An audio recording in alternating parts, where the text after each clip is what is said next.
Hi, this is Joseph Williams, son of John Williams, and you are watching the Nerf Herder Council.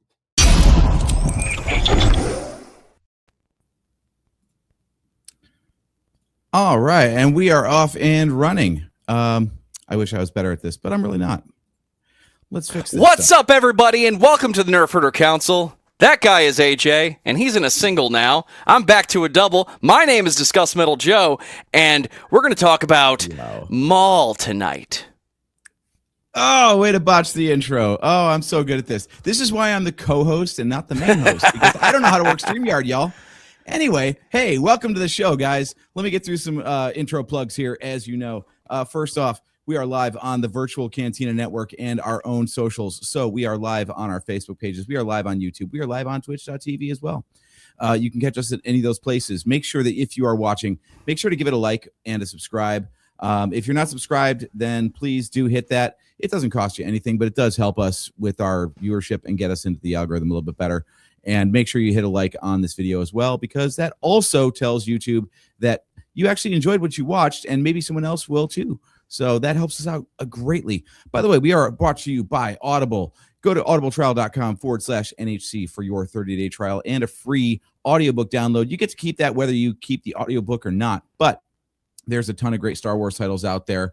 Highly recommend Darth Plagueis. I know it's an older one. It's considered Legends now, but it does actually feature towards the later stages of the book the character we're talking about tonight, which is Darth Maul. And I just wanted to let you know, if you want to get any merchandise from the Virtual Cantina Network, you can find that at tpublic.com/user/virtual-cantina. Or if you want some fine Nerf Herder Council swag, you can go to shop.nerfherdercouncil.com for all of your merchandise needs. Now, my co-host tonight, because my main host, John Drake, is out in Knoxville tonight watching a concert with his awesome wife, my sister-in-law. I am covering tonight with my buddy here, Joseph Wren of the Fright Lab of Discography Discussion, discussmetal.com. How you doing tonight, man? Doing pretty good. You know, one time, because he's not here. Oh, come on! And that's all you get tonight, ladies and gentlemen. I'm excited to be talking about Maul. I mean, is it Maul or is it... I like the way you kind of have it in the title card here below me. It's more like Maul. At least that's what he wants us to say after Clone Wars, Rebels. I mean, he didn't say a lot in his first appearance, right? Well, exactly. Yeah, that's how Sam Witwer would have you do it. You know, it's not Maul, it's Maul. So, and he is the voice of Maul now. So we gotta do it that way. Oh, absolutely, 100%. Also, I'm a little shocked that throughout that introduction, you didn't once mention all of the perks you have at Patreon, and I feel like you need to get that out of the way so that I don't have to do it for you. Okay, well, usually I say that for the end, but yes, we do have a Patreon. You can get the audio version of this podcast a couple days early for only $1 mere a month. For $3 a month, we will be happy to mention you by name in the broadcast as well. So you have all that stuff. We do have some bonus content planned for later in the year. We have video commentaries and maybe some Let's Plays and other bonus content as well. So if you feel like chipping in $1 to $3 per month, by all means, go to patreon.com/user/NHC podcast. Now, Joseph Wren, you have a few podcasts of your own. Would you like to get your plugs in real quick and early? Oh, if you insist, I'll do the fast version. If you are a fan of all things heavy metal, you need to be listening to all the podcasts we are creating at discussmetal.com. We talk about your favorite bands, my favorite bands. This guy loves Wolfgang Van Halen almost as much as I do, and not quite as much as his brother does. We just talked about that with my wonderful co-host, Lucas. Also, spooky subjects, thefrightlab.com. We talk about them.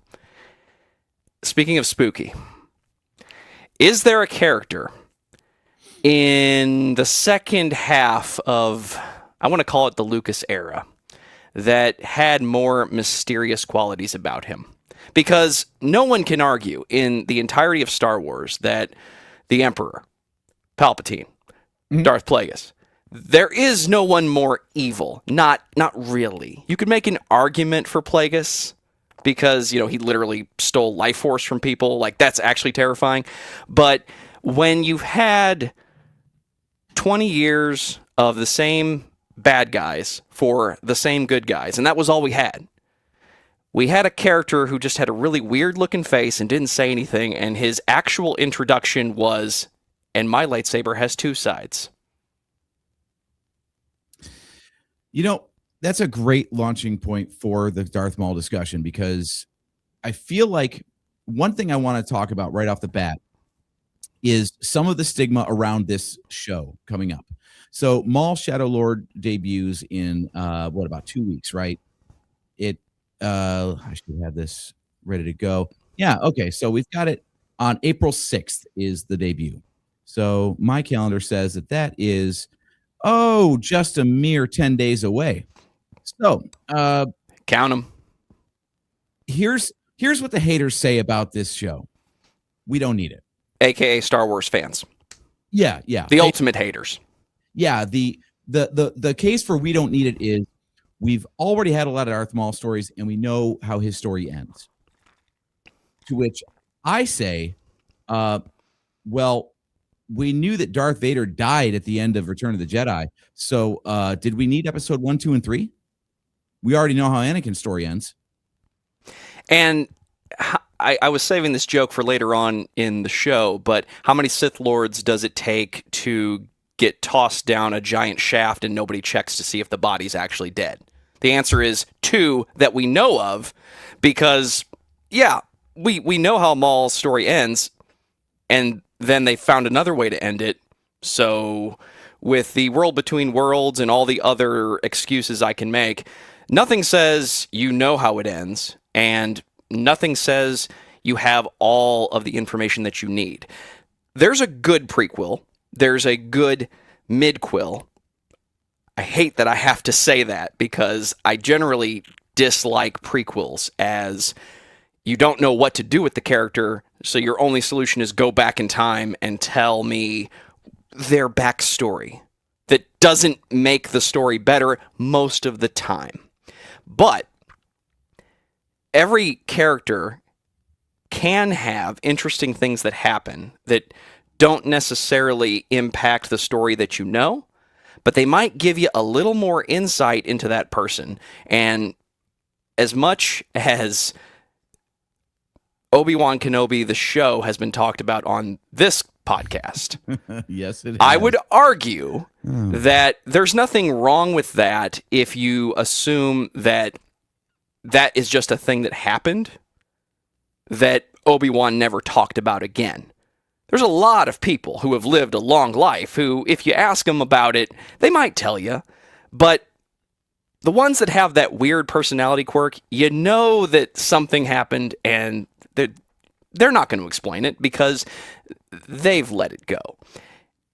And I think that Star Wars is the perfect example of that in sci-fi, where as fans, we don't have 100% of the fleshed out stories that we want anymore.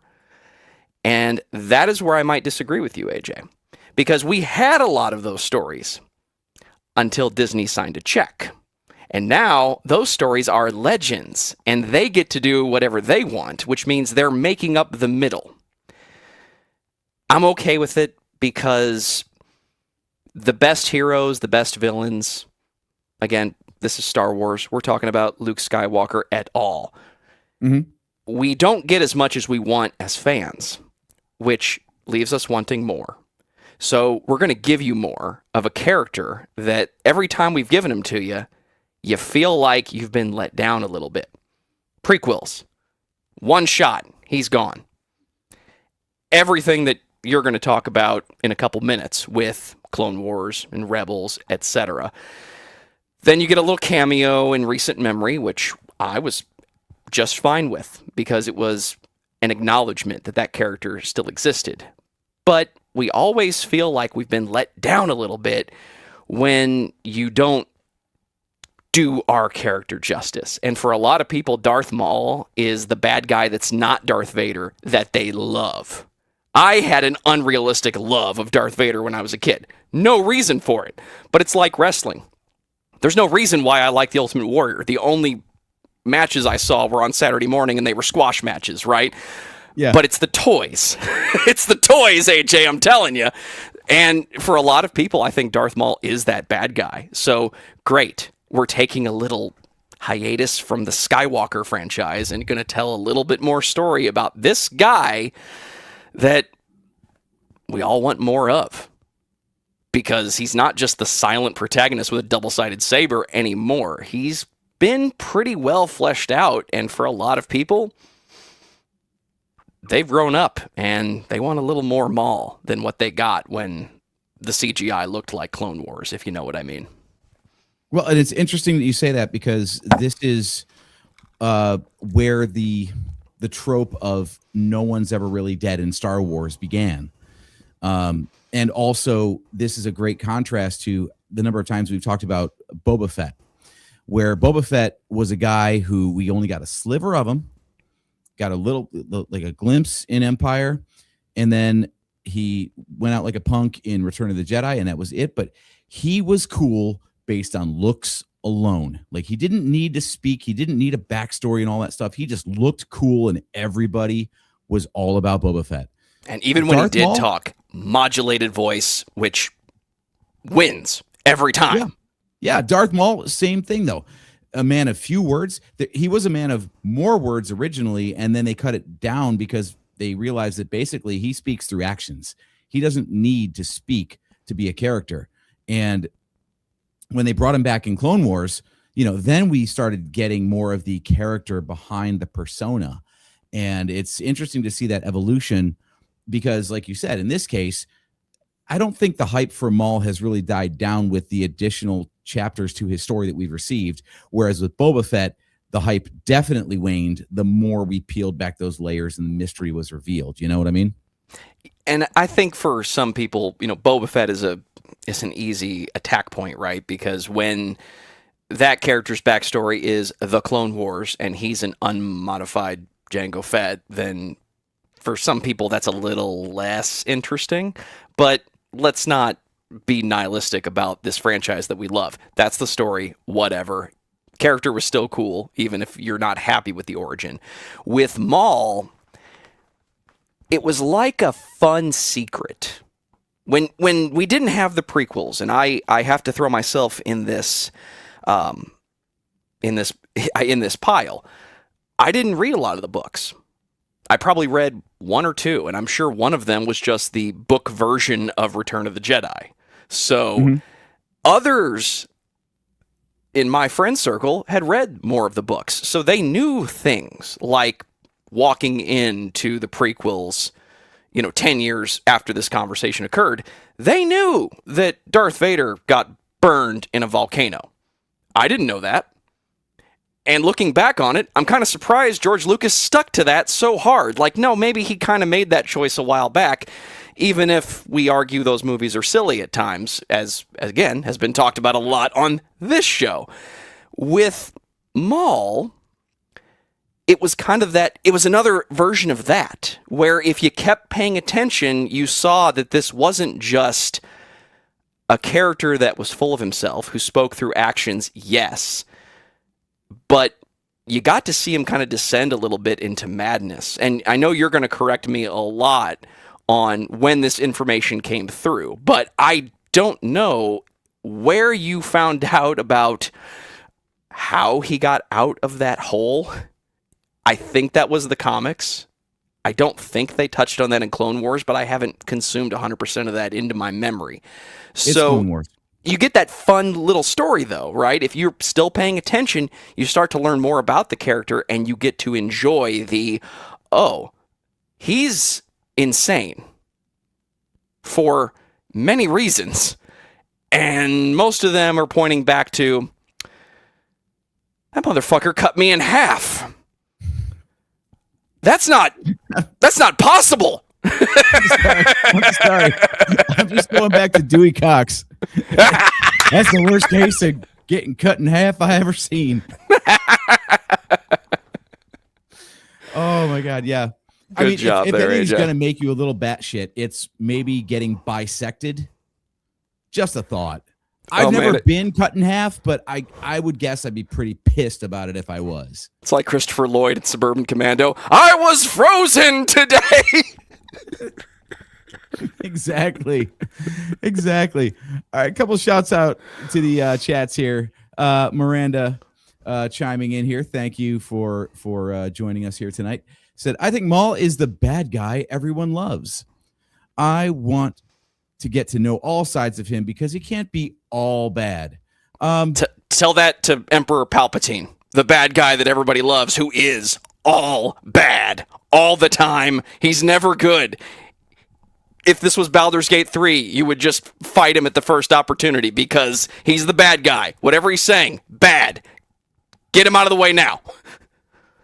Yeah. Maul is always a case of the enemy of my enemy is my enemy, actually. What we'll see through his history is that while his goals might align with, a Jedi from time to time or anyone who's not the bad guy, it does not mean that he's not the bad guy. He is still the bad guy, very much so. So I love that he's kind of, and Sam Witwer has gone on record as saying this, that the way that other characters evolve over time, Maul basically never does. Like, we learn more about him, but he doesn't change. And that's his ultimate downfall, is that everyone else around him that he keeps coming across time and time again, they level up over time. They get smarter. They get wiser. They put stuff behind them.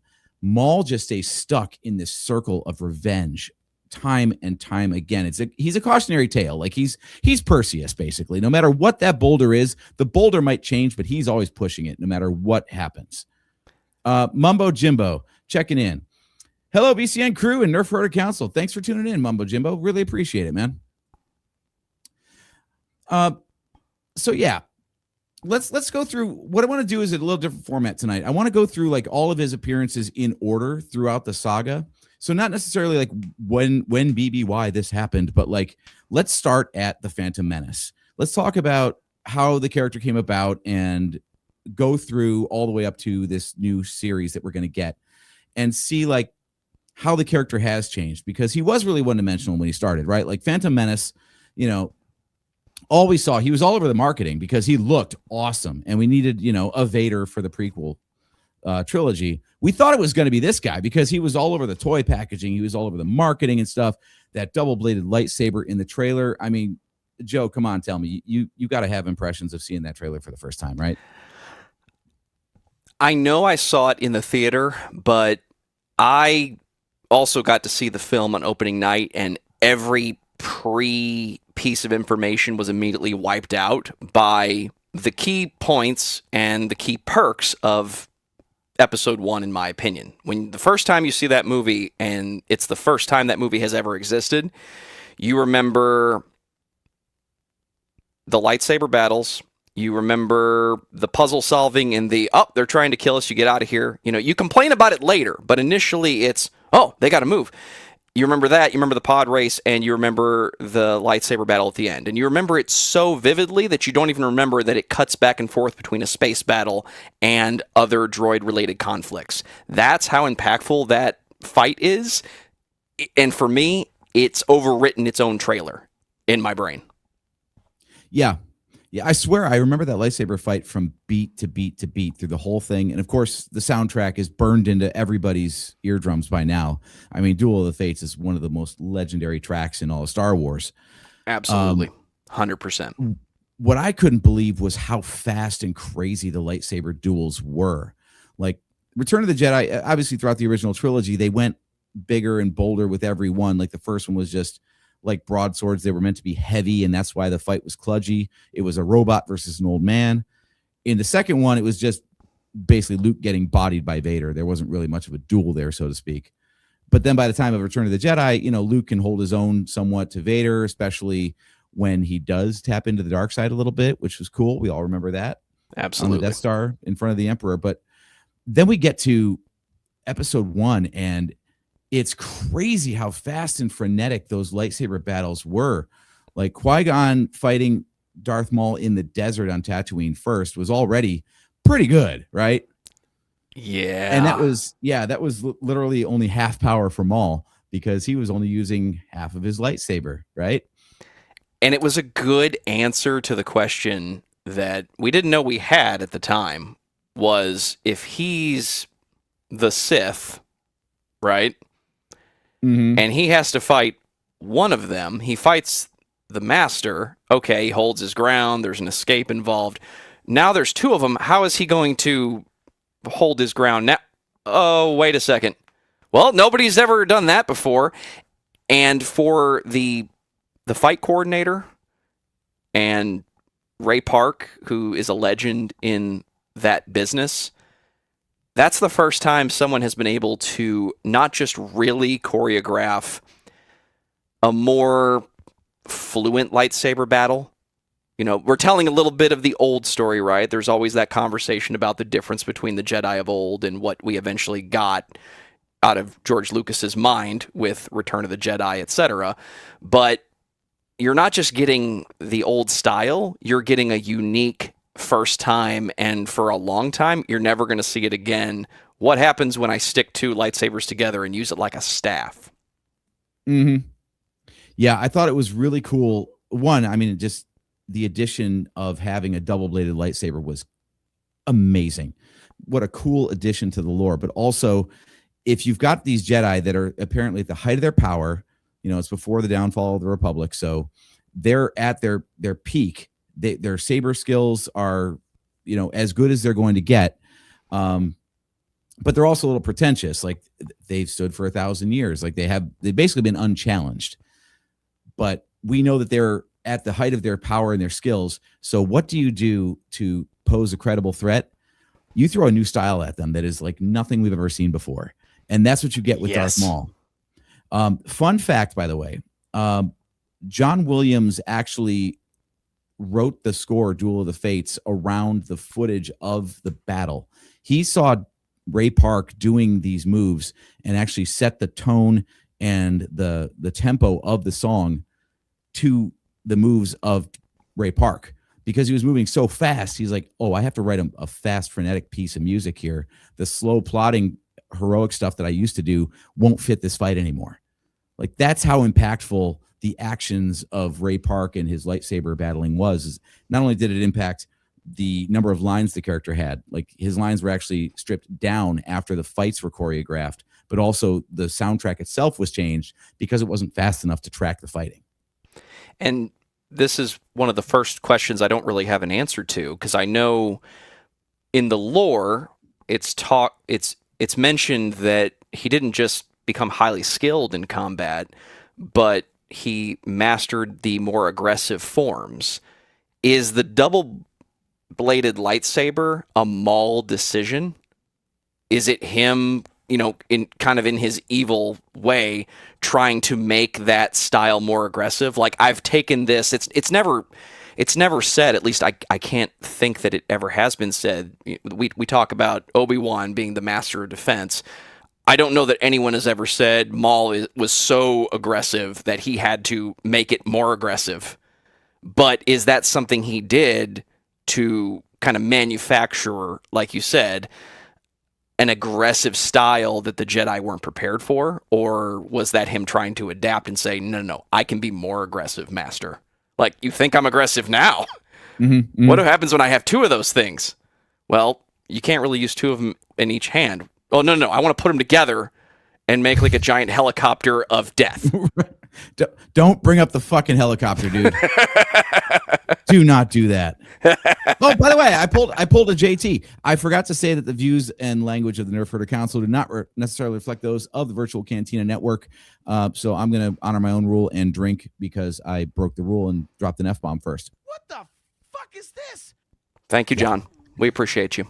Also, since you are taking your first drink of the evening, I would like to give a shout out to whatever this cocktail is. I decided to add some hot sauce to a Moscow Mule and make this a Moscow Maul for the evening. Ooh. What are you drinking nice. tonight, AJ? Well, if it was made of fruit, it would be red. I have cherry Coke Zero ice cream float flavor, and in here is some Diplomatico 12-year rum. Figured I would go a little tropical with some something fruity and red. Well done. Closest thing I could come up with on short notice. It's fine. It's a very silent but evil double-sided lightsaber of a drink. Exactly.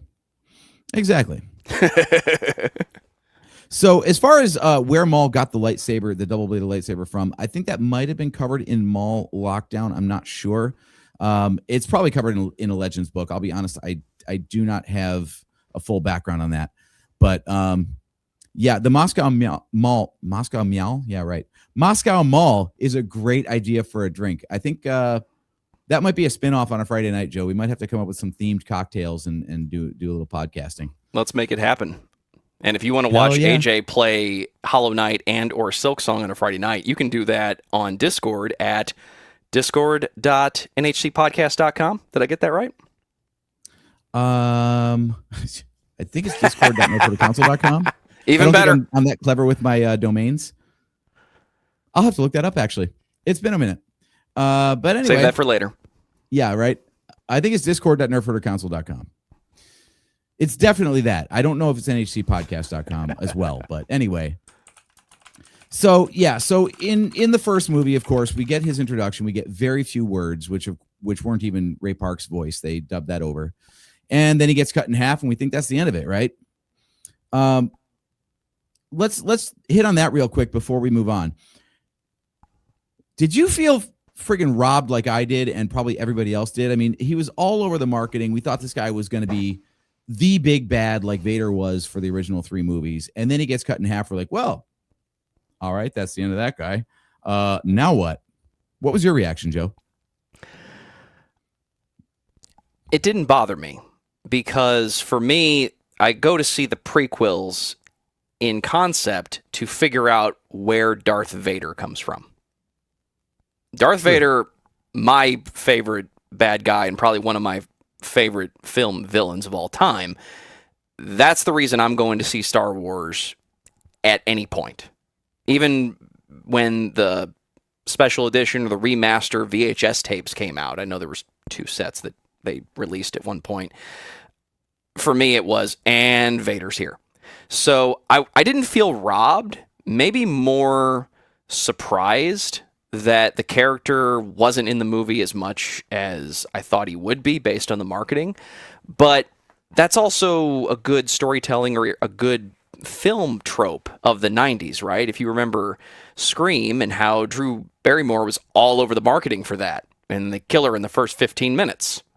Surprise, Wes Craven is a better filmmaker than you. So it didn't bother me so much as, oh, he's not the bad guy. And I think Master Yoda says it best. There's always 2. Now you don't know who the other one is. Is the other one...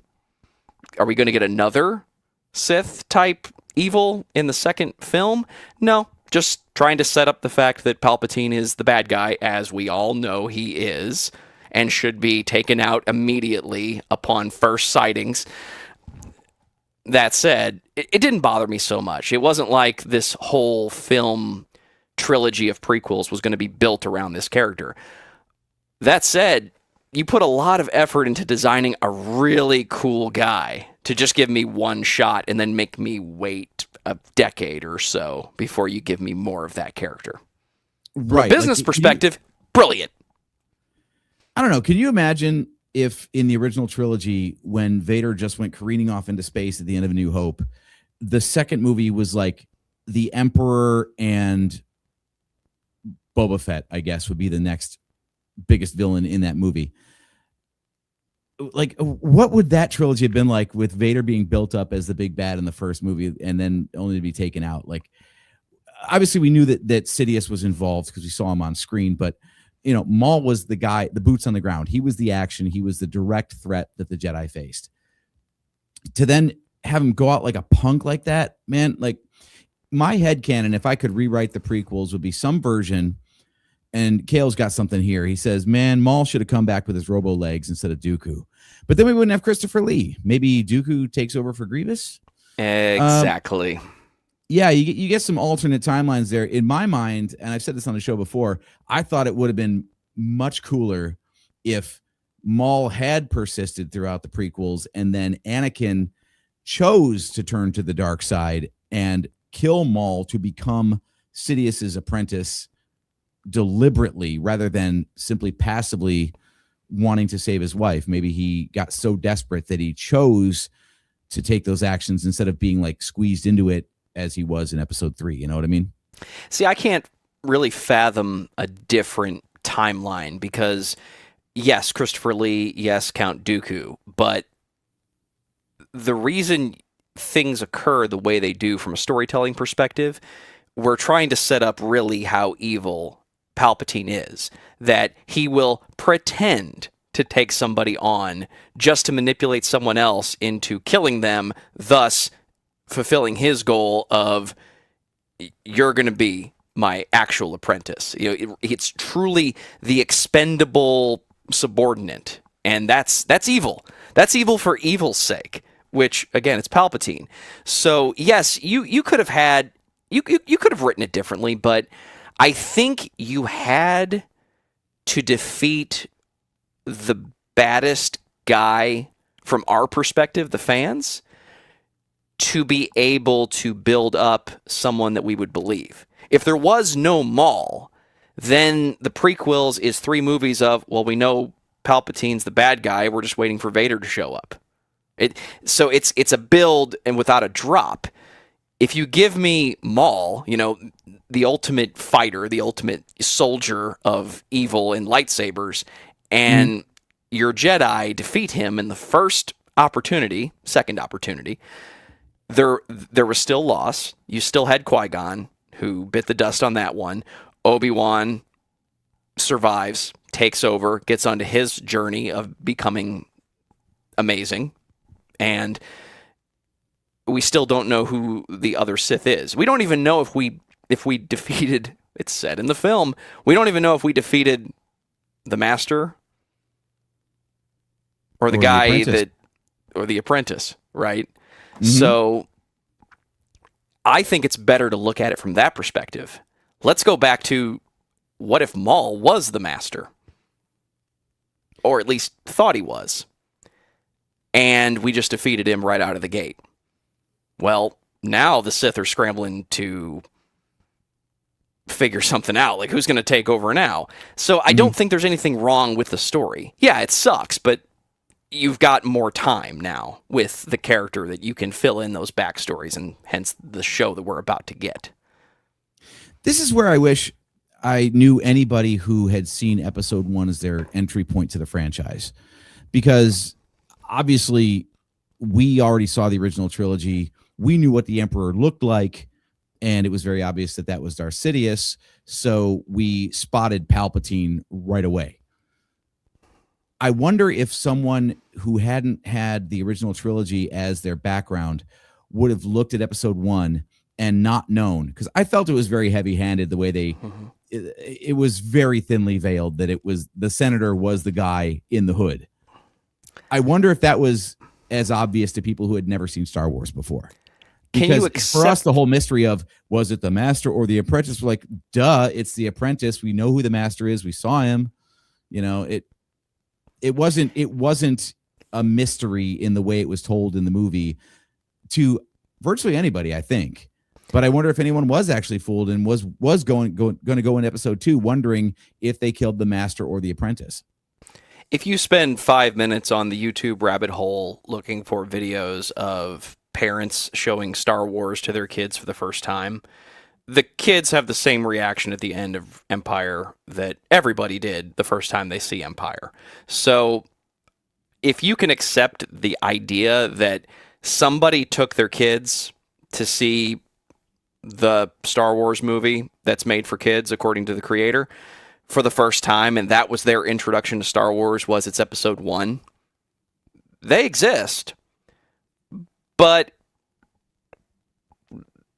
like you said, it's Freddy Krueger and Star Wars are 2 franchises that you don't really have to see if you're a kid to like get it all shoved into your brain. At least that's been my experience. People that have never seen those movies, they know exactly who Freddy Krueger is. Yeah. You know who Luke Skywalker is. You know who Darth Vader is. And maybe you don't know the Emperor if you're not paying attention. But yeah, it's pretty obvious from the very first scene. I want that treaty signed. It's like, well, obviously we know. So are we supposed to be watching it? I mean, are we supposed to buy the hype so much that, yeah, we know who the bad guy is, but let's keep watching. Like, let's watch the story unfold. I think you're right. I think there was no mystery for most people that were going to see that movie. Mm-hmm. Yeah, I mean, obviously we knew that it was the apprentice because we saw the guy in the hood talking. If there was any disconnect, any doubt in anyone's mind that it was the senator putting a hood up, that's what I want to know. Also, wouldn't you love to have seen like from the other side of that hollow conversation, like, here's Senator Palpatine walking around. He's like, oh, the Nemoidians. Shit, hold on a second. What do you want? Like, I would love to see that transition. Yeah. And like his wife comes through the door and is like, hold on a second. His wife knocks on the bathroom. Honey, dinner's gonna be ready in 5 minutes. Oh, thank you so much. I can't wait for spaghetti. I want that treaty signed. Yeah, right. So I think it was pretty obvious, like right after the movie came out, that they had a real missed opportunity by killing off Maul, though, because there was a ton of stuff from 2000 through 2005, basically, like everything through the prequel era in books and comics. They kept delving back into Maul, even though the guy was dead, and they had Dooku and Grievous to talk about instead. They went back to Maul again. So in what is now Legends, for example, and Dark Horse Comics had the license at the time, there was a Darth Maul comic series in 2000.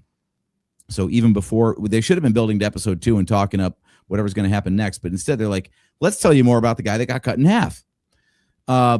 So that was interesting right there. Like, he's basically, like you said, he's an assassin. He's not being trained fully as a Sith apprentice. He's just being used as a weapon, because his job is not to be a full apprentice. His job is not to, usurp the role of master one day. It's simply to destabilize, to cause chaos, to sow those seeds, to make the Jedi look bad. So Senator Palpatine can go to the Republic and say, look, the Jedi don't have a hold on things like we thought they did. There's a lot of crazy stuff going on out there. Meanwhile, he's the one, of course, doing it. It's really interesting because, he actually, this comic book series actually has like, some of those thought panels that comics can have. So you get some inner monologue from Maul. Because, at that time, you got to remember, he had said almost nothing in the movie, and we had nothing else to go on for characterization. So they use that in the comics as a way to like flesh out the character a little bit more. And what's interesting is they really went into what his motivations were and how he was just, I don't know, psychologically tortured, basically. Like, it was our first look into what a Sith apprentice goes through to really dive into their hatred and basically just drink the red Kool-Aid of the Sith, to hate the Jedi and lean into the worst aspects of their psyche. My question to you, Joe, was this even necessary? I know we've got the benefit of hindsight here, but do you think that kind of an insight really lent anything to the character? Of course it did. By design, you didn't have anything to go on except he speaks through action and he knows how to wield the lightsaber in a way that no one else has ever done, and he lost. So as a fan of the character, I think elaborating on that is 100%. I'm all for it. It's just like some of the classic Vader comics, like just watching the films and even just watching the Clone Wars and Rebels and playing the games, you don't really know how bad Darth Vader is.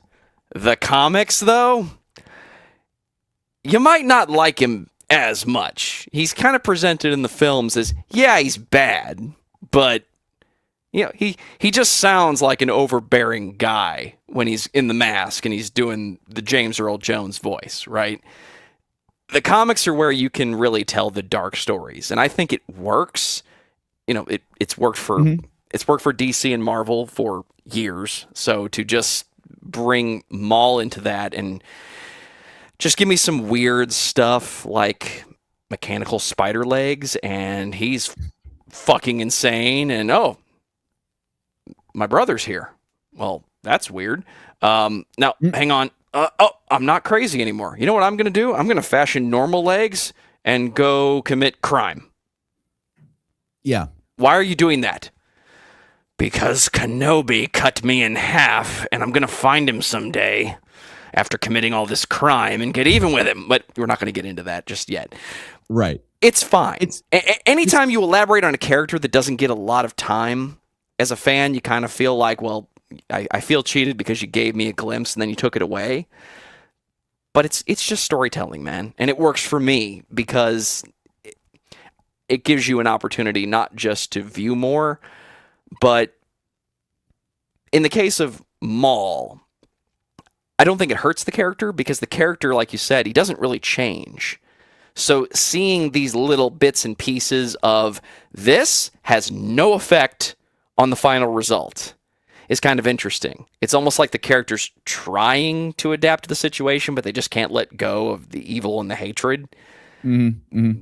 That's a Sith stereotype, right? It's the hatred is what fuels my life and fuels me to go and do terrible things to get revenge. But Maul actually does it. He might be the ultimate Sith in that way, whereas Palpatine is an amazing plot device and an amazing plotter of evil things. He keeps losing. Maul is just like, no, I'm just going to keep doing really bad stuff for no reason other than I just feel like it. I don't want to say they tried to make him into kind of a Joker character because that's a completely different type of madness, but it's more randomness. I don't think it hurts him. I think it's just fun for the fans. Like, this guy that you keep wanting us to talk about, we'll tell you some stories. It's fine. It is an interesting parallel with Boba Fett, where you start off with this one-dimensional character. Boba Fett is just a guy in cool-looking armor, and we know he's a bounty hunter and something about disintegrations. And then you get, I hate to say anything positive about the Book of Boba Fett. I actually do like that show a little bit more than I should. But do you know why you like it? The idea because Mando shows up.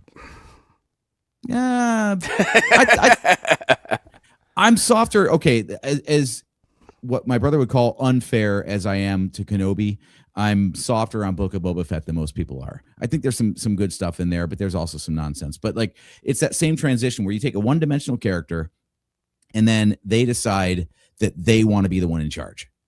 So that's what Maul transitions to in the Clone Wars, is he goes from, I'm just a weapon who was discarded when I served my usefulness, to now I've got designs of my own, which, of course, as we said, are revenge-based. They're all based around getting back at the Emperor and the Empire in general for tossing him aside. But he steps out of the role of just being a weapon and being the architect of the chaos instead, which I think is really interesting. That doesn't work out well for him, does it? Especially when the guy who kind of discarded you is like, you're still here? You can't get in on this. No, absolutely not. What are you thinking right now? He didn't say it that, but that's basically what he said, right? Like, I thought you were gone. Like, let me take care of this for real. yeah, exactly. So you touched on it earlier. So let's just do a quick recap of the Clone Wars plot details about how Maul came back.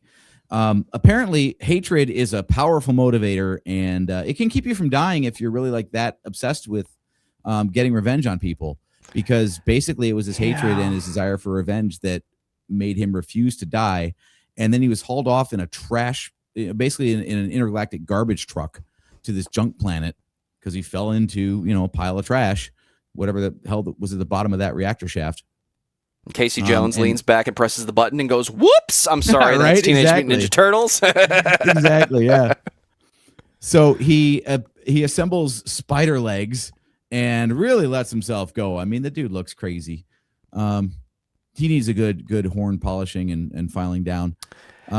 They need to make that a boss of one of the future games because they haven't done it up until this point. There needs to be like you fight Maul with the spider legs. Like, dude, that'd be come crazy. Come on. I would love that. That's got Doom 2016 written all over it. Yeah, you fought the Cyber Demon once, but this is the Cyber Demon. I'm sorry. I said Cyber Demon. I meant Mastermind. Kind of my bad. Sorry, everybody. Literally. You know how the 2K games have career mode, and you can go through like highlights of people's careers and stuff. I think that'd be great for Star Wars too. Be like, all right, well, you fought Maul over the reactor shaft. Now you get to fight him on the trash planet when he's been cut in half and he's got spider legs. Good luck, asshole. You know? And each one has a lightsaber like Grievous. Right. Well, this isn't even remotely fair. Aim for the Right. head.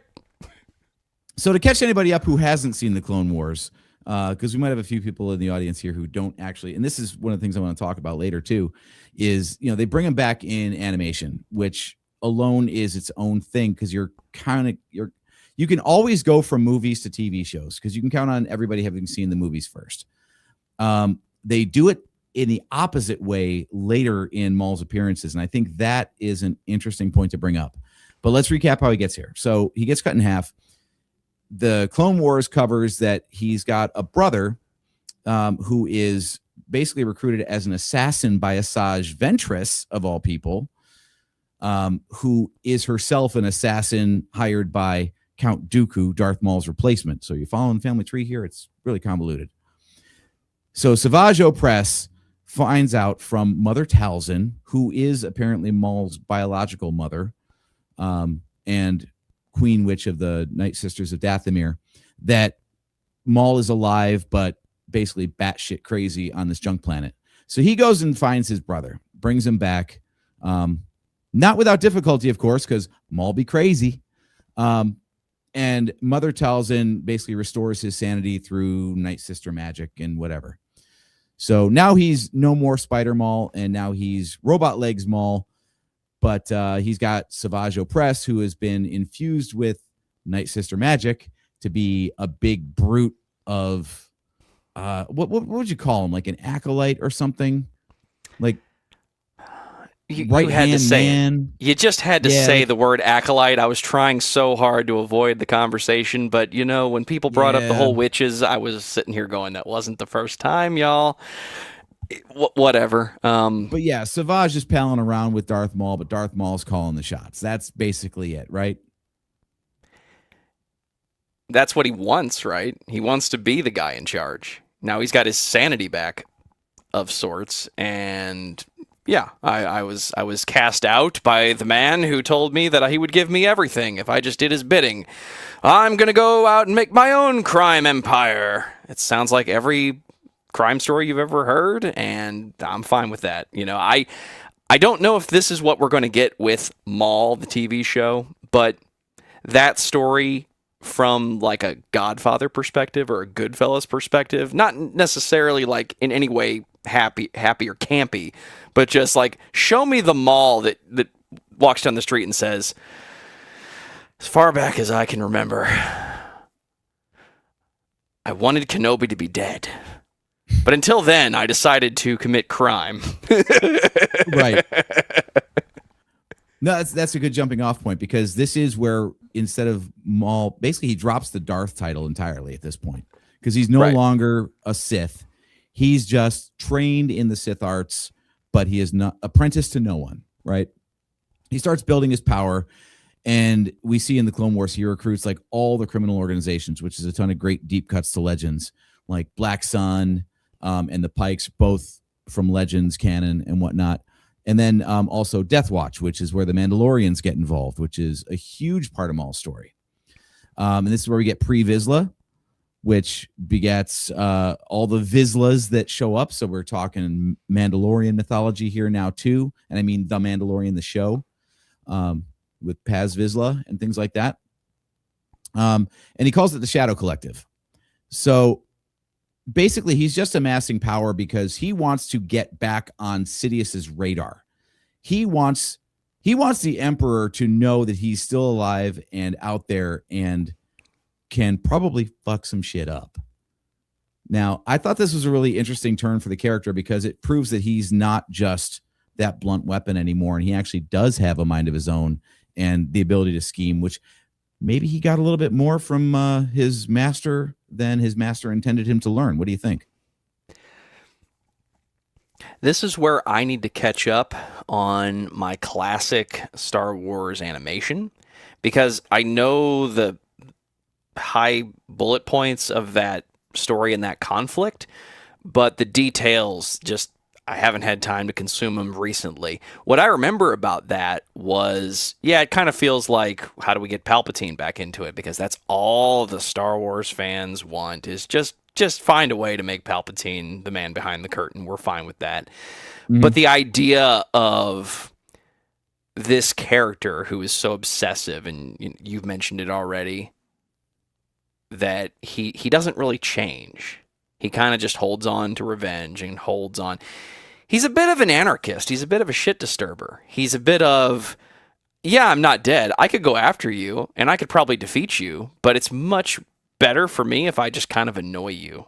Like, I want him to notice me because I want him to come find me. I don't want to go looking for him like, super evil Sith ninja, because that's what he's expecting. So I'm going to do the opposite and just commit petty crime and just wait for him to notice, because eventually he's going to stand up and go, what do you mean I'm not the most evil person on the planet? It sounds like a very childish thought. And maybe that's kind of the point with this character. I think I remember about the show, it just feels like, yeah, we need a reason to get the Emperor in here. But as a character, I can kind of justify it and say, yeah, this is what happens when you give somebody a lot of skill and not so much of a mindset, if you know what I mean. Yeah, like when Savage first finds him, actually, basically, Maul doesn't know what has happened in the time since he ended up on the junk planet. So Savage has to catch him up and be like, yeah, the galaxy's at war. And Maul's like, oh shit, the guy did it. Okay, yeah, that was our plan. So apparently that went ahead without me. Fuck, what now? So that was kind of a knock, and he's like, yeah, trying to figure out like what's going on. Quick shout out, by the way, Dream Theater Girl, aka Chastity Crawley. Congratulations on the baby. That's awesome. I'm frankly shocked to see you in the chat tonight, but hey, it's awesome that you're here, and congratulations. That's so great. I love that so much for you and your family. Okay. So yeah, the moment, speaking of what Maul's doing, one of the key moments in the Clone Wars that, sorry, Joe, you haven't caught up on this, so this is going to be spoilers for you. Maul is all about revenge. So yes, he wants to get back on Palpatine's radar, but also spoilers, AJ, Kenobi at all. Yeah, for a show that's been out for over 20 years at this point. Yeah, exactly. Sorry, buddy. What am I going to do? It's available on Disney Plus. Go for it. But yeah, so it turns out that Obi-Wan used to have a little bit of a crush as a Padawan on the Duchess Satine Kryze of Mandalore. Oh, back when he had his nice flowing braided lock on the right side of his head. That's right. When he was rocking the braid, he fell in love. So what does Maul do? Well, he goes and takes over Mandalore and throws her in jail because he knows that that's going to get Kenobi's attention, which it does. And then Maul goes ahead and kills the Duchess right in front of Kenobi. That's a big old middle finger, isn't it? That's got to be one of those details that doesn't get talked about enough, because everybody talks about Maul's final duel with Kenobi. Yeah, it's kind of more weird that Kenobi doesn't hold on to a little bit of resentment for that, right? Because that's some that's some youngling murder level shit, if you really think about it in the context of Star Wars. And yeah, I mean, is it unfair to say that feels like he's playing evil instead of actually being evil? I don't even know if I want to stand on that hill, because again, the point is revenge. So what's the most revengeful thing I can do? I can kill the people you love. Yeah, I read that in a book once. Hang on, let me go do that. Kenobi! Yeah, I got your woman! And a double-sided lightsaber. You want to do it again? Right. To your point, he's all about revenge. Like, it doesn't even accomplish anything for him. He just wants Kenobi to hurt. So he kills an innocent, basically, just because he knows that Kenobi's going to hate that. And that's all he wants. He wants Kenobi to suffer, period. So at least he's consistent, he has a goal and he sticks to it. He survived being cut in half just so he could get revenge on Kenobi for cutting him in half. And then he decides killing his old girlfriend is a good way to start. Not end, of course, but start. I gotta say, I think that's a pretty good start to his strategy. But it does get him on the radar of Sidious.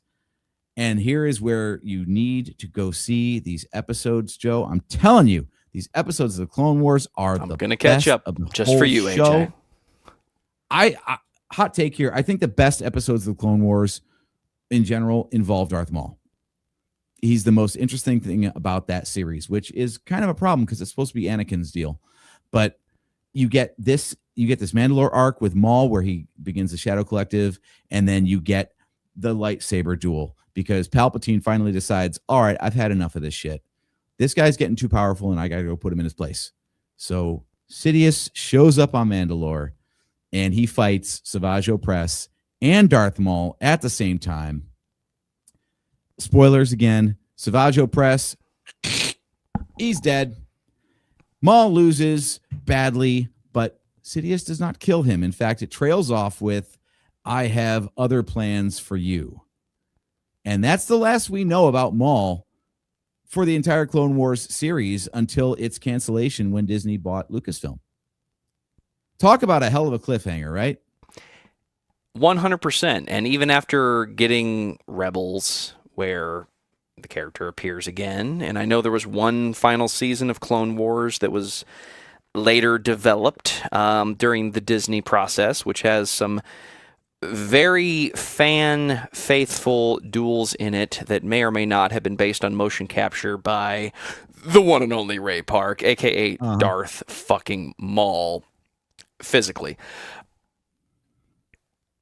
The idea that this character just won't go away, that everybody loves the villains in Star Wars because they really don't go away.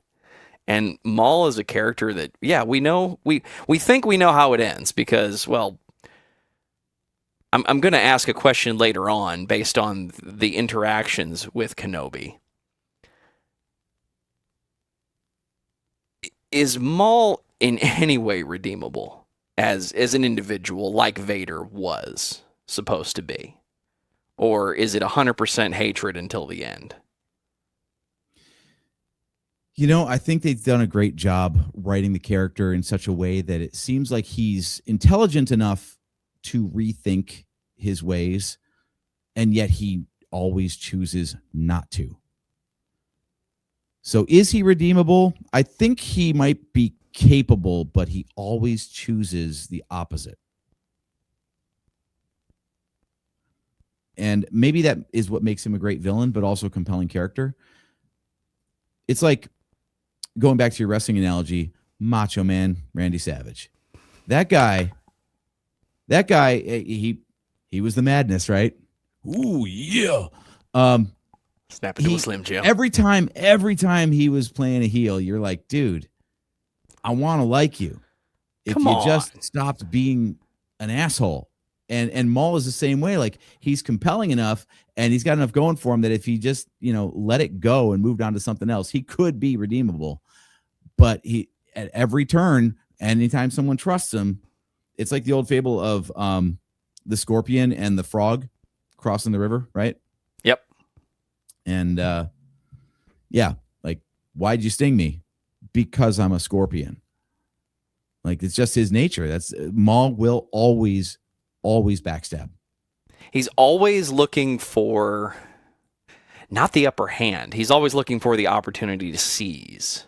Whereas Palpatine is planning 2 or 3 steps ahead to stay above or to ascend and gain more power. And Maul's just like, well, nobody's trying to fight me right now. This is good for now. Oh, opportunity knocks.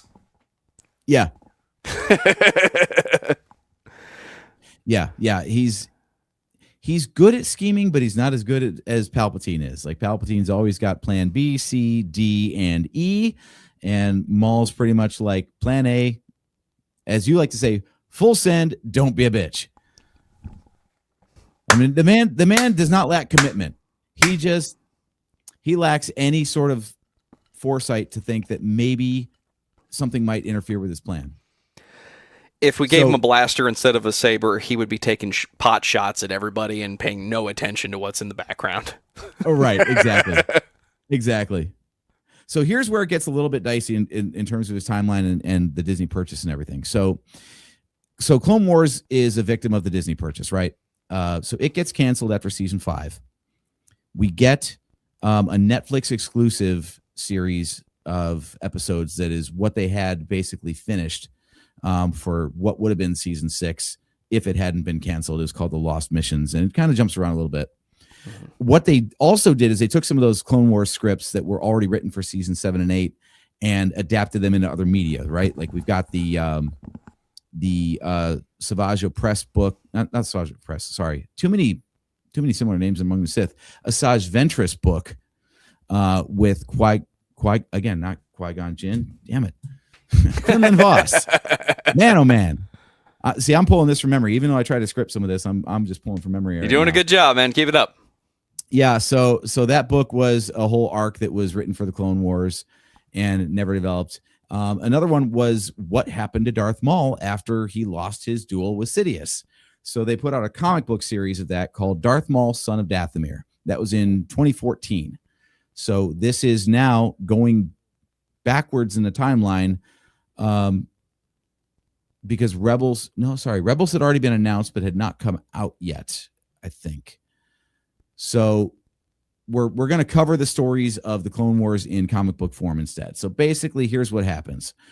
So Maul is in prison, and he's being tortured and used as bait because his connection with Mother Talzin will draw her out, Palpatine thinks. So he's just, at this point, he's just eliminating rivals across the board. He wants to make sure he's the only bad guy in the universe. He's already got his plan in for Order 66, and he just wants to make sure nothing gets in the way. What happens instead is that his Death Watch allies from Mandalore end up freeing him instead. So he starts regathering his troops. He basically consolidates power on Mandalore again, and that sends Grievous and the rest of Palpatine's forces over to Mandalore to get him there. What ends up happening is that Mother Talzin ends up making the ultimate sacrifice and dies in this comic book arc to save Maul, who then escapes. And that's pretty much all. That's all we know about him then until he shows up in Rebels next, okay? Now, at this point, what do you think of the character? Do you think that story would have been better in animation, or do you think it was kind of unnecessary since knowing that he just popped up in Rebels later? Did we need that interquel, as you were saying? Again, it doesn't hurt to keep using the character if you're not going to make more animation, which I'm willing to be proven wrong with some of the later Clone Wars series that they made post Disney Plus even. But between Clone Wars, and I know there's a difference between the first series and series or two, and then there's Clone Wars that is a different 3D. Between the two, Rebels looks great. So if we're only focusing on visual acuity, like, I guess what I'm saying in a roundabout way is it's fine if you're going to make it into a comic book, but as a visual starting as a visual medium, I'm going to say it's better either as a film or as an animated show, because you're at this point you're just trying to diversify your creative medium. Did it have to be a comic? Nothing has to be a comic. You can make all of this into a TV series. I don't think it's bad though, just because it's not. What is interesting about the character at this point, again, not knowing what we're going to get in Rebels, for me, this is retroactive thinking, because Rebels, Maul's in this one too. Great. Totally fine with that. But thinking about the character as the kind of bad guy that won't die, now he's the anti-hero. Because he's not the good guy, but we know Palpatine is the bad guy. So what is Maul's purpose at this point? Is to be kind of the antagonist to the antagonist, which by design is kind of redeemable, right? Because once somebody goes from being the bad guy to the bad guy who fucks with the other bad guy, by design, they're kind of on the path to retribution. So is there a point where you get the white cloak wearing Maul who's fully reformed? No. He's too chaotic for that. But at least for me, that's where the character is. He's kind of the anti-evil. He just also happens to be evil. Yeah, I've actually read this comic because Darth Maul is one of my favorite characters, and I love the Clone Wars. So I wanted to see what happened next, and really, I could see it working as another arc of the Clone Wars if the series had continued, but also sometimes you fall into that territory of telling too many stories. For me, this one is basically status quo. Like that's one of the biggest complaints that people have about the sequel trilogy, and even The Mandalorian is like we basically end where we began, and it just resets itself. And this is the same thing. Like this, the broad strokes of the story arc.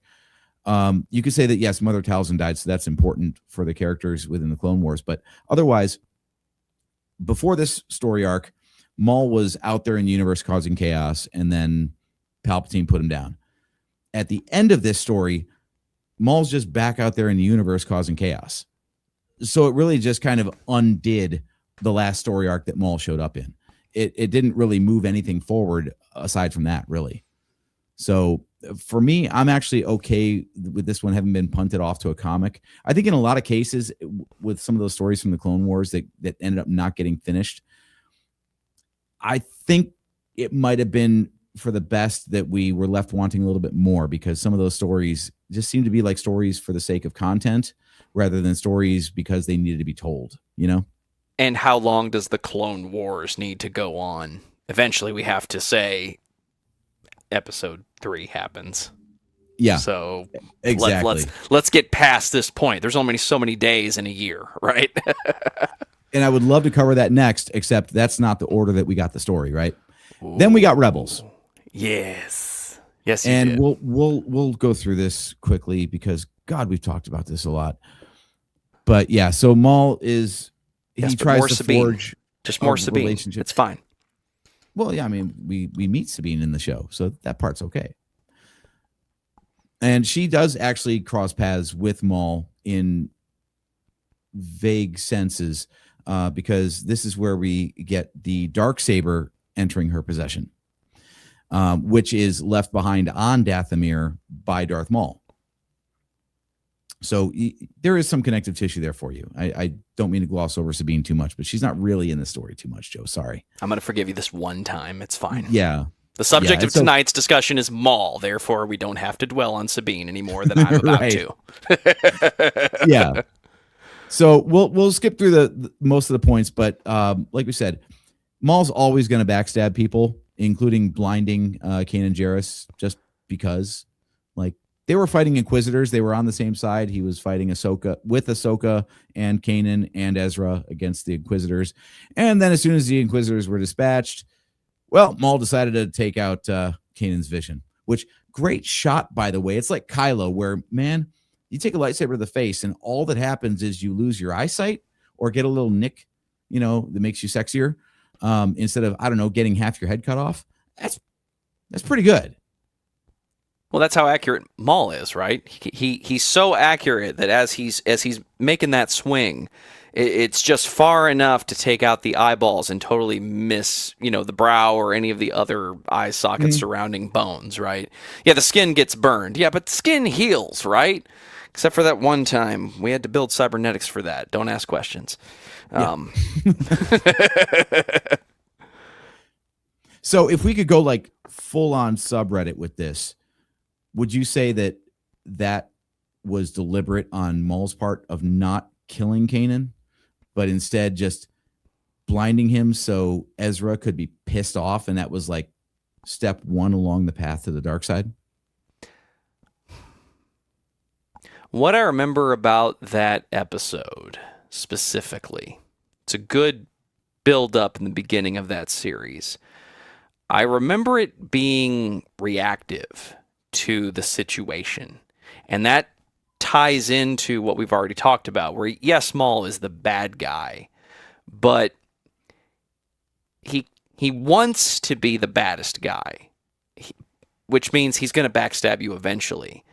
So I don't think he's playing enough 4D chess, Palpatine style, to manipulate Ezra, because ultimately he's trying to get access to ancient knowledge, right? That's how they frame it up in the show. Yeah, he's there for the Sith holocron. And I don't think he knows. I don't think he's playing that well. I think it's an opportunity to disable a potential immediate future rival.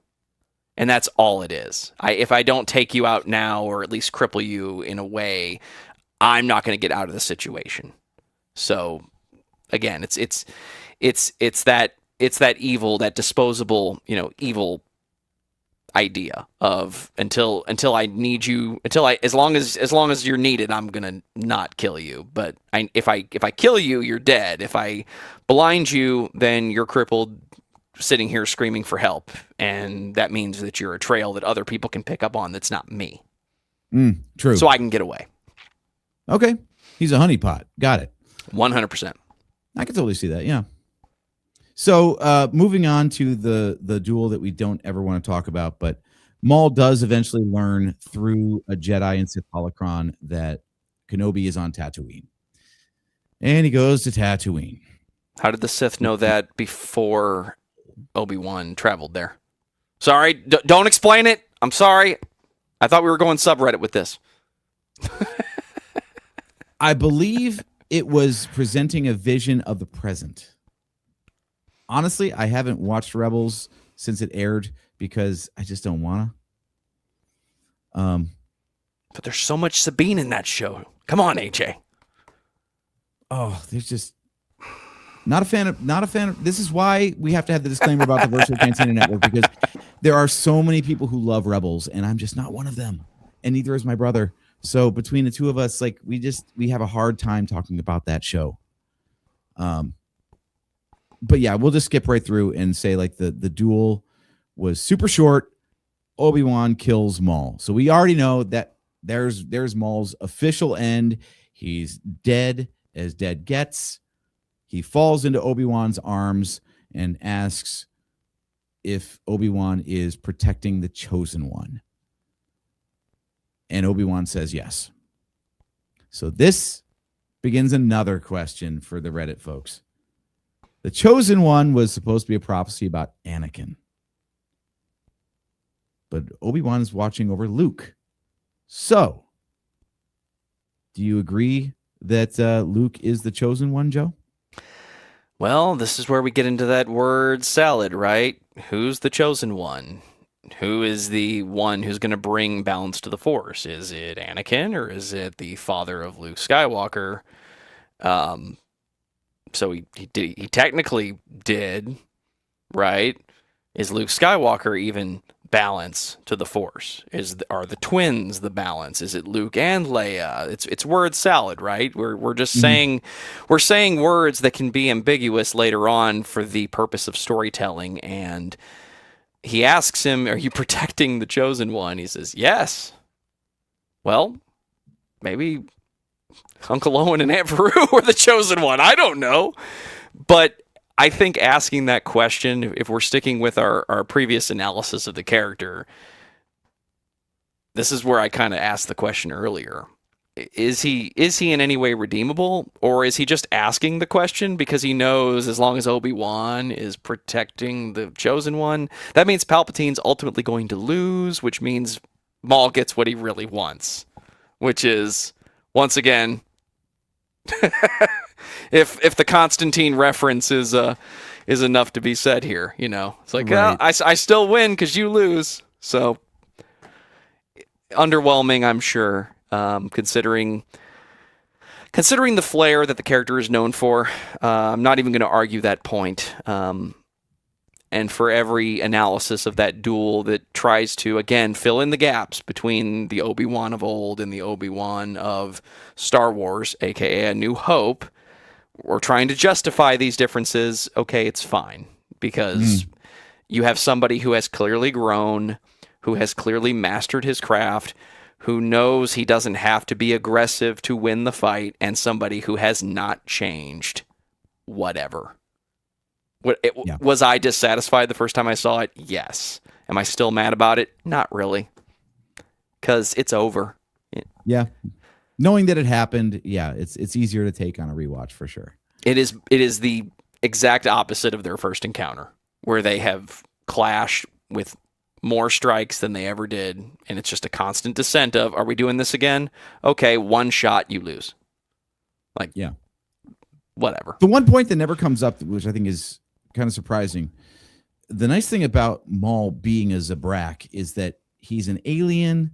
They can make up any lifespan they want. They never really actually harp on the fact that by the time he shows up on Tatooine to fight Obi-Wan for the last time, he's old. I'm assuming that he is old. I'm assuming he has like a semi-human lifespan, like, Obi-Wan. So he would be pretty old as well. They could have leaned into that too and said like he's not as sharp as he used to be, and that's why Obi-Wan was able to best him. Because if he's, if he lives for hundreds of years naturally, then he should have kicked Obi-Wan's ass. But he lost instead. So my headcanon says that he's also lost a step, but it's never confirmed. So we don't know that for sure. You got to lean into, though, that Obi-Wan is the master of defense, right? So he hasn't mastered the form. He is the master. Like, he is the guy. He's the definition of you are never going to be more defensive with your lightsaber skills than Obi-Wan Kenobi has ever been. Therefore, did Maul lose a step? I don't think it matters. I think you're trying to attack the person who is better at defending himself than anybody else, if we're believing the plot of the show. Yeah, basically Maul walked into his own demise because Kenobi just waited for Maul to attack and then responded. So I totally get that. Now here's again where it gets really confusing, because like we said, you can take a movie character, go to animation with it, because you can assume that people have seen the movies and that's why they're watching the TV show. Now, can you reverse it is the question, because in 2018 we get Solo and there's a cameo at the end, Ray Park reprising the role as Darth Maul, because Solo takes place before the events of Rebels. So how confusing is that as an audience member to see this guy that you thought was dead back and alive again in live action?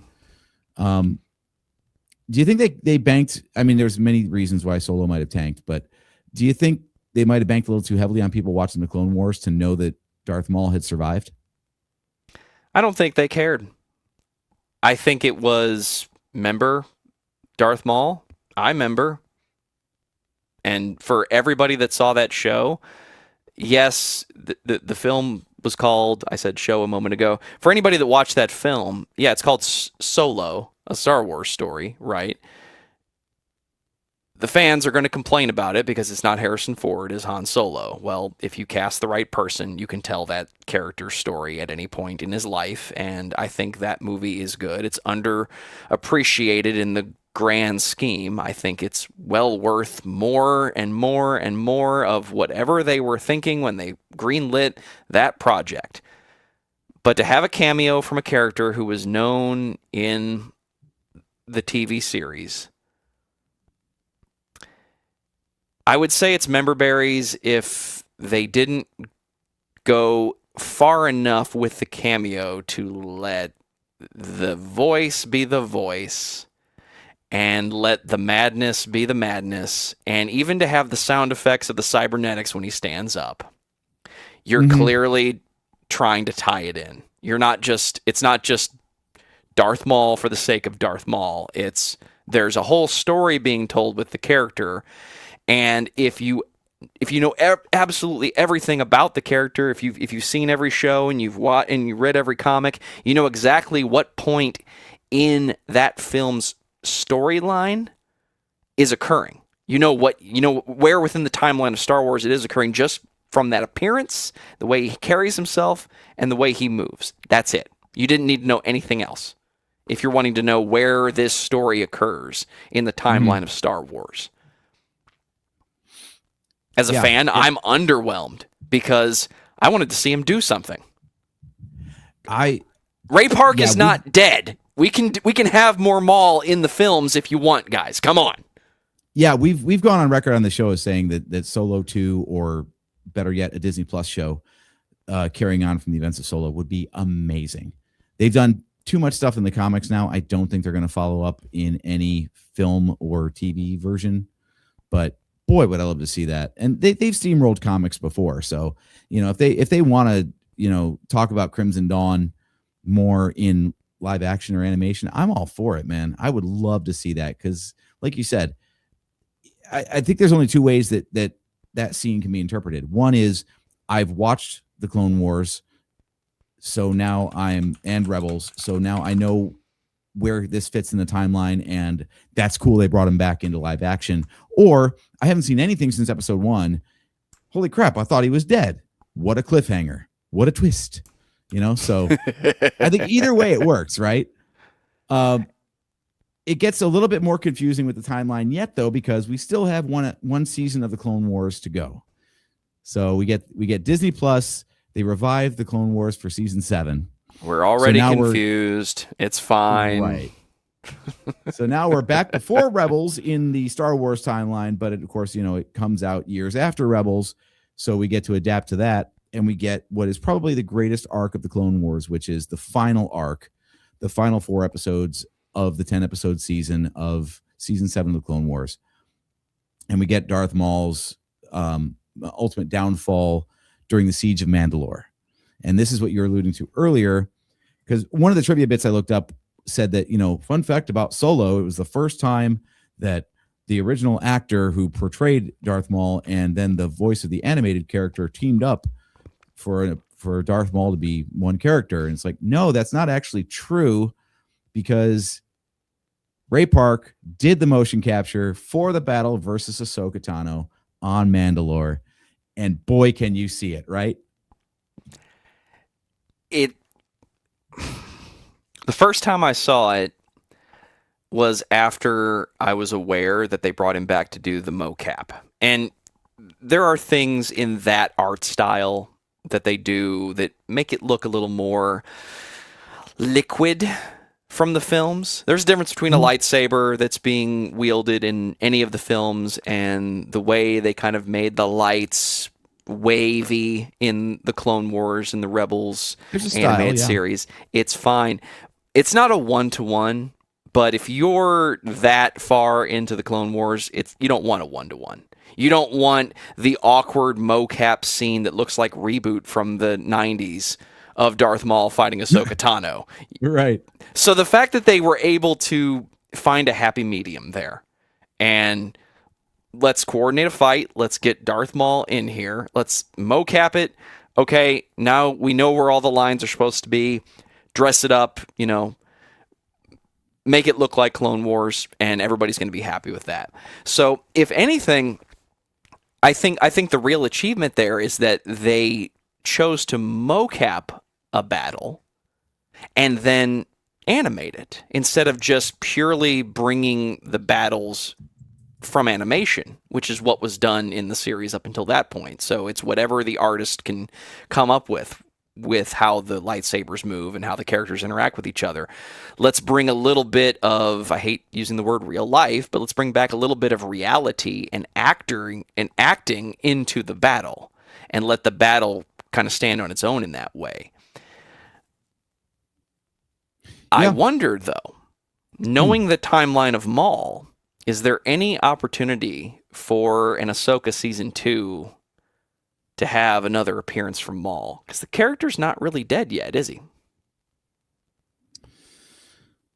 No. Well, in Ahsoka season 2, he would be, because Ahsoka takes place after Return of the Jedi. So Maul definitely dies before the events of A New Hope. Before A New Hope, okay. Yeah, and that's one thing I didn't mention. We're in flashback territory then. Ahsoka needs to have a moment with Anakin in the World Between Worlds where he's like, remember that time you fought Maul? And she's like, I don't know what you're talking about. Flash forward, Ray Park. Hell yes. Dude, that'd be great. Just do it. Just fucking do it. Disney, look at me. Look at me right now. I know you're not, or are you? The algorithm is looking for you. You have somebody that's going to read a report, and it's going to say that I said this. You have an opportunity with anything flashback to just make it happen. Right? Just let Ray Park wear the makeup one more time. Or 7 more times. How about 8? How about a Maul live-action series? I'm sorry, I'm getting off track, AJ, with my original question. Oh, you're well within your rights to do so, because I think the reason we've been going this long and haven't even gotten to the new show yet is because Darth Maul fucking rules. And the more we get of him is actually okay, because, like I said, compared to Boba Fett, he becomes more intriguing the more stories they tell with him instead of less. So I think this is a case of a villain done right. So I'm all about it. Shall we talk briefly then about the new show to kind of bring this thing full circle here? I mean, I would love to. As soon as it's available for streaming in all episodes. Right now, what we have is a little bit of a tease, don't you think? And I'm okay with that. Yeah. So what I don't think is immediately known yet about the show is where exactly this fits in his timeline. It's definitely post Clone Wars season 7. This is, post Order 66. So it's somewhere before Rebels, because obviously he dies. Whether it's before or after his appearance in Solo, we don't know. It's supposed, I would guess he's probably leading Crimson Dawn at this time. But that's about all we know for sure. There's a brief write-up that they've written on the Star Wars official website, for example, and the trailers seem to be teasing that he's busy building his criminal empire on this planet where the Empire basically doesn't have a hold. It's like Andor, where Andor starts off on Morlana and it's just local security and it's not the Empire cracking down. So basically that's fertile territory for a crime lord to run because the Empire is not there. The animation looks incredible. Miranda mentioned that earlier. You've seen the trailers, Joe? Absolutely. And I'm trying to judge just from the visual choices. I don't think we can really take anything from that, because when we talk about Solo and the cameo, there's obviously the horns are different. He's been through some stuff, so he's coming off that nuts period in his history. So looking at this, well, we know at least one thing. He's got legs. True. So we know enough to know that if he's building the criminal empire and I don't even know what I'm trying to say. We know that he's trying to build an army while still disrupting the Jedi that are aware that he's still alive. We've got to be at some point before Rebels, I would think. And I don't know that we can say explicitly it is before or after any moment in the Clone Wars. But I guess it would have to be after Clone Wars if he's got his 2 legs again. So maybe that's the answer. This may be prior to his interactions with Ezra and Sabine at all. This could be that little dark period of his life where he's just trying to be bad, but really he's kind of chaotic. Yeah, I'm going to guess that this is prior to Rebels, if I had to guess. So let's take a look here. I want to show you. So this is the evolution of the character, and stupid Reddit won't let me just get the image itself, unfortunately. But we're looking at, you got Spider Maul in season 4 of Clone Wars. Season 5, he gets better robot legs, and then he gets standard legs. He looks derpy in Rebels. Can we agree on that? I think he's supposed to.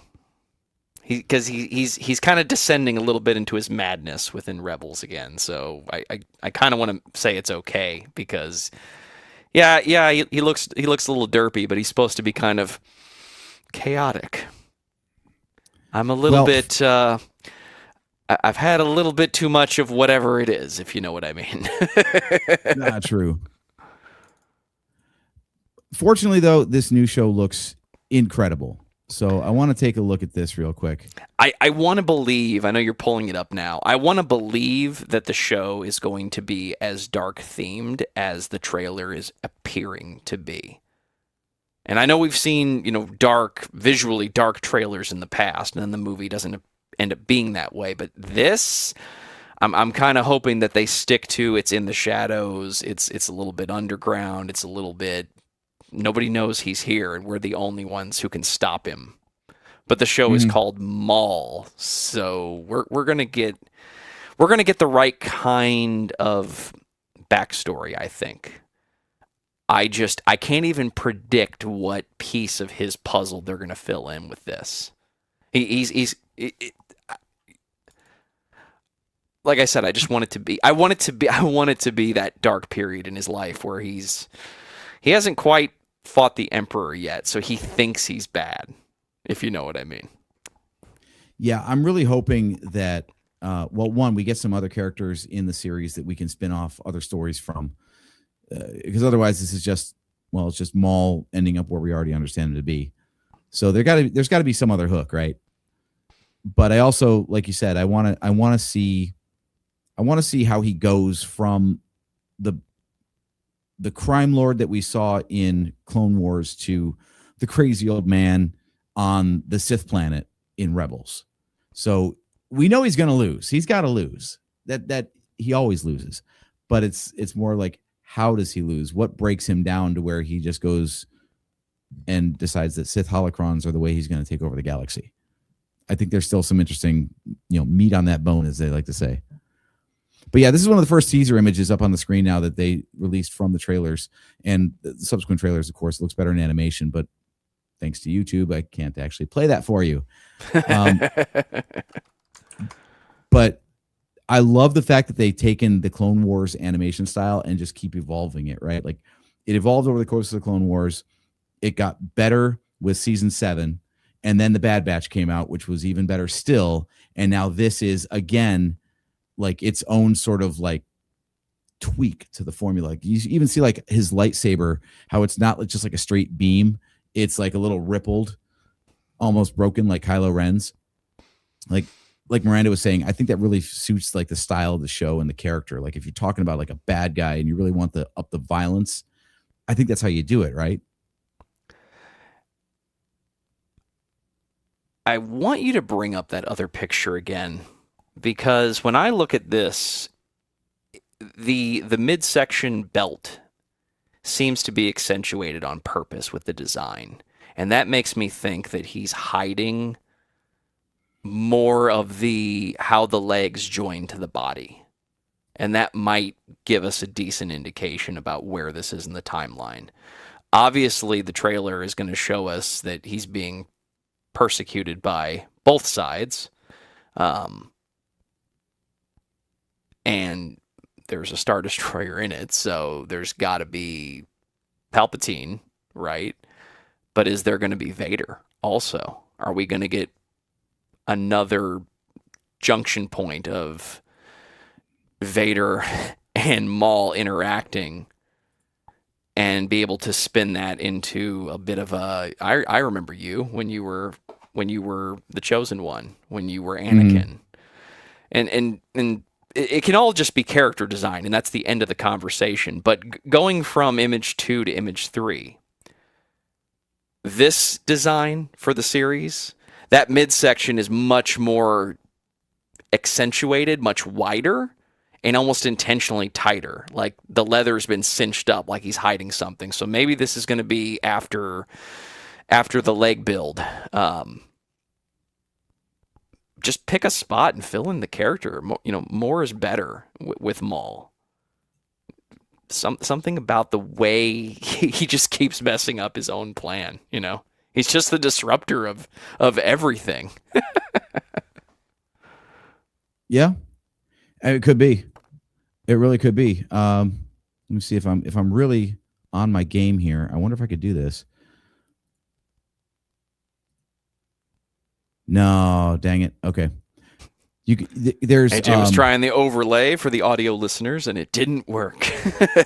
Yeah, well, Chrome has that split view feature now, So I was hoping Oh, that yeah. I could share the split view and get both images up at once, but not that good apparently. So unfortunately, Good try, I cannot present both.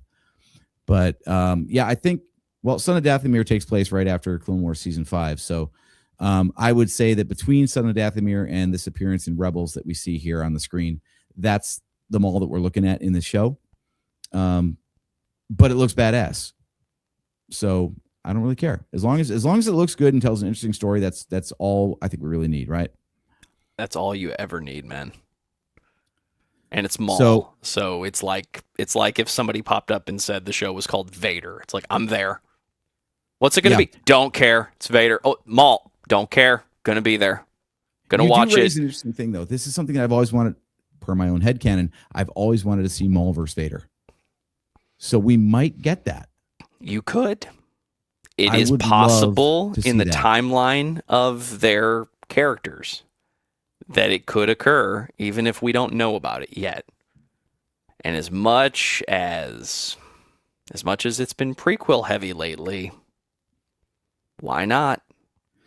Well, I think that's a subject for a different podcast, but I have noticed that the most popular stuff that Disney has done has simply continued on what George Lucas began rather than their own original stuff. The sequel stuff is not catching on as much as it calls back to Return of the Jedi or the Clone Wars kind of stuff. I tried to tell you all that it was a movie for kids, and you didn't listen. Right? So here's the other weird thing that I wanted to bring up. This is let's go with this layout. That's a little bit bigger. This is the release schedule. We get 2 episodes a week starting April 6th. So it culminates on May 4th, which I love the, perfect landing there. But we get 10 episodes and it's over in a month. It's just like season 2 of Andor, where they dropped 3 episodes in 4 consecutive weeks. Do you like this kind of a thing? This mid between the 1-day drop and the drip feed? Personally, I'm a fan of the original Netflix streaming style of just drop the whole series and let me watch it, because I like serialized content. I'm a fan of audiobooks. I am always on board with an extended story. Longer movies are better than shorter movies in general, in my opinion. So the idea of we're going to drop a couple episodes and then let you think about it, that's just the classic TV model. And I feel like at this point we've gotten past this idea of we need to trickle feed everything. But I think this is by design. It's a bit of a business choice, and it's a bit of a let's give you time to think and consume what we've given you, so that it's not just a conversation about the series as a whole where you missed something. Now the conversation is part 1, part 2, part 3, part 4. Give everybody time to, stay hyped about the show. I don't really have a choice, right? If you're not going to give me the whole series in one shot, then I've got to pick these up as they go. But for me, if I have a choice, just give me the whole thing and let me watch it. And I guarantee I'm going to sit and watch the whole thing, because that's how much I'm interested in what's going on here. Yeah, this might be one where, as much as I want to stay up to date, so I would absolutely crush the first couple episodes, I think I might actually try to get a little bit behind so I can binge. I think that'd be a really cool way to go about this one. Yeah, the one episode title that really stands out to me is Pride and Vengeance, because that's going to tell kind of plainly that Maul story of it is vengeance and it is pride that drives me to continue fucking with this, because at the end of the day, I'm mad that this guy cut me in half, but I'm also mad at that guy because he told me I was his guy, and then he cut me off at the very end. Anytime you end a series with something called finale, that could be anything. There's no indication of how this is ultimately going to end or what the overall premise is going to be. We have previews and nudges of what this show is going to be about, but chapter 10 there, finale, yeah, I know nothing. This doesn't tell me anything because it can end however it wants to. You know what? I get the impression that is not the real episode title. Like the episode title might be a spoiler. You're muted, AJ. Why am I muted? For the audio listeners, AJ's microphone has ceased outputting audio, and he is rapidly trying to figure out why that is. And I am killing time while staring at a release schedule for the series Maul, which is airing first on April 6th on Disney Plus and finishing on May the 4th, 2026. I'm not entirely sure that that's accurate. AJ is still not coming through as much as he wants to. So let me look at some comments here, even though I don't have the ability to pull these up for everybody.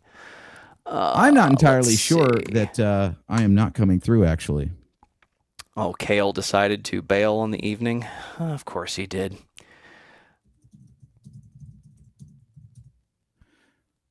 So, on the off chance that Kale said he's working on the new single today. That's exciting.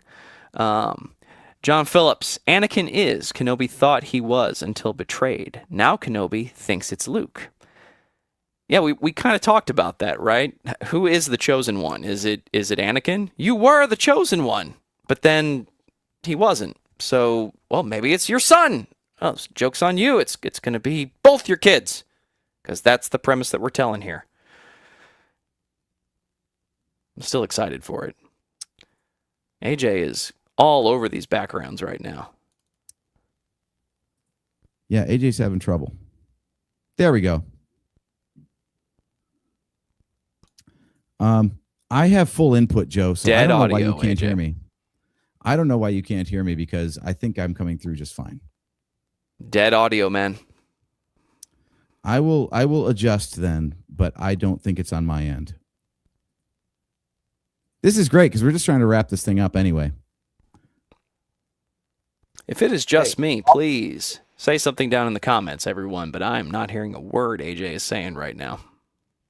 Well, I have actually switched inputs, so now I'm on a terrible checking the stream. And I can tell you that my audio source is not the problem here. So I'm going to go back to my main microphone here, and I think we're going to wrap up shop here. Ooh, this works because I'm going with the outro, whether it's working or not. There we go. All right. Going solo. So anyway, while Joe figures out his audio for the outro here, I do want to thank you guys for tuning in to another episode of the Nerf Herder Council. Joe, can you hear me now? Joe's back in, but Joe cannot hear me. Fantastic. What a great way to end the show. So anyway, guys, thank you again for tuning in to another episode of the Nerf Herder Council. We are brought to you by Audible. Go to audibletrial.com/NHC for your 30-day trial and a free audiobook download, which is yours to keep whether you keep Audible or not. Now, what I would love to hear on our socials or on our Discord, which is discord.nerfherdercouncil.com, is your predictions for this show. I want to know if you're hyped for it, if you think we've had enough Darth Maul already, or if you're just ready for something new and fresh. Okay, so John Phillips has confirmed that I am live still. So, Joe, it's on your end. The podcasting guru himself cannot actually get his audio figured out. Isn't that interesting? I popped out and I came back in, and now I can hear you just fine. Hey, look at that. Curse you, StreamYard! So I wanted to finish up with this. Like we said, finale doesn't sound like a very final episode title for me. So I think that might be hiding a spoiler, the same way Thunderbolts * did. So what do you think about that? Do you think that that's going to be something worth talking about? Of course it is. And in fact, I'm willing to play the cynical Star Wars fan all the way to the end and say, that is going to be what the series is actually about, and everything else that occurs is going to be meaningless. So, surprise, we have one plot point that's going to really matter. Right. And by the time we get there, that's the end of the series. And you know what? That's fine. That's not a complaint. Not really. You're going to get, 40 minutes times 10? You're going to get about 4 hours-ish of a Maul story. something like that. Yeah. Yeah, let's Call call it it 20 times 10, 22 times 10, something like that. Yeah, it's we're gonna have fun. We're gonna have fun with more Maul. If the series is called Maul, the only real mistake is going to be if they give him the same amount of screen time he already got on Clone Wars and Rebels. Like, it's called Maul, but it's not really about Maul, or not really from his perspective. That will be the only mistake they can make with this. That is an interesting point. Damn, we're trying to wrap up shop, but you're actually making good points here. Yeah, I mean, it's the villain, right? And everyone remembers the villains. They remember the Emperor and Vader so much, but actually, in terms of number of lines and minutes of screen time, they get very little. Like, the villains are usually better when you get less time with them, and it makes every minute on screen more impactful. But if the show is called Maul, you want to see Maul, right? I want to see 100% of what's going through his head. I want to see everything he's thinking, what he's going back to in the back of his head. I want to hear plot points. You know, it's a bad example because it's not really a good show, but I want the Penguin series to the Batman. I want Maul to be the focus. And even if he goes up and down with how bad he is or how good he pretends to be, ultimately I want him to stab somebody in the back. That's what I want to see. Oh, he's got to. He's absolutely got to. Otherwise, I mean, what are we doing, right? Absolutely. And it's got to be the first episode he does it, and then the fourth, and then the seventh. It just has to keep happening. Like, just keep not redeeming yourself, and just keep being Maul. That's all I want out of this. All right. I think that's a good place to leave it. We will definitely revisit this when the series is over, because it happens on May 4th, which is, of course, Star Wars Day. It is also the Boxing Day to my birthday. It is the day after my birthday. So if I've got anything to say about what our show will be after the series wraps up, it's going to be a series wrap on this. And hopefully we'll find out whether or not we get another season of it. Might be a limited run. Who knows? But in the meantime, Joe, thank you so much for coming on the show tonight. Where can the people listen to your dulcet tones? Oh, the dulcet tones of the guy named Discuss Metal Joe can always be heard on DiscussMetal.com and TheFrightLab.com. If you like horror movies, you need to be there. If you like heavy metal bands, you need to be there also. What you got coming out soon? Ooh, what do we have coming out soon? You know, we've made a triumphant return with an episode on Author and Punisher, and this guy over here, you know, to my left, or my right, your left, decided to talk about Wolfgang Van Halen. So might bring a little bit of the vault out. A couple of things that were recorded a while back that didn't get released. But let's just say that with episode 300 not that far away, I'm looking for something big, something metal, something that's got a lot of motor behind it, if you know what I mean. Okay. All right. Well, that's a good teaser right there. As for us, we are the Nerf Herder Council. We are on every other Wednesday at 8 p.m. Eastern Daylight Time now. I know my time shifting, unlike my brother. So we are all good on that. Now, the next time you can catch us, which will be both JT and myself, that's going to be on Wednesday, April 8th at 8 p.m. So make sure you set your reminders for that. You can also click the notify bell on YouTube. So when we post our next live stream, you will be notified that is upcoming and you will not miss an episode. In the meantime, yes, there are other places you can contact us. We do have that Discord server, which is discord.nerfherdercouncil.com. You can also buy Nerf Herder Council merchandise at shop.nerfherdercouncil.com. So, Joe, any final thoughts before we wrap up tonight? Are you excited for Maul, AJ? Yes. Star Wars fans are eating good this year. We get an awesome successor to the Clone Wars series, followed by the Mandalorian and Grogu. I'm sorry, the Mandu and Grogu. Yeah, Mandu and Grogu on May 22nd. So we only have a mere 18 days between the finale of Maul and the theatrical return of Star Wars. So I think it's a pretty damn good year to be a Star Wars fan. I would say my final thoughts are, for every misstep within Star Wars that we all love to complain about, there's been a lot of good Star Wars in the past 10 years. I'm ready for a nice run of it's good, it's good, it's good. And Maul's a pretty easy target if you want to bring something good out that the fans are going to enjoy. So I'm excited for it. I'm ready to lock in and just take those episodes 2 at a time, because that's the order they're giving them to us. And let's just keep loving these franchises that we love. Let's break our trend of it's going to be amazing and it was terrible as soon as we're done seeing it. Come on, let's look forward to this one. Yeah. I was going to say hype is part of the fun. So if you think you're going to enjoy this more by not getting hyped and then being right later when it's no good, you're wrong. That is not the way to have more fun. So get hyped, enjoy it. And if it turns out bad, it turns out bad. But in the meantime, it's so much fun to speculate.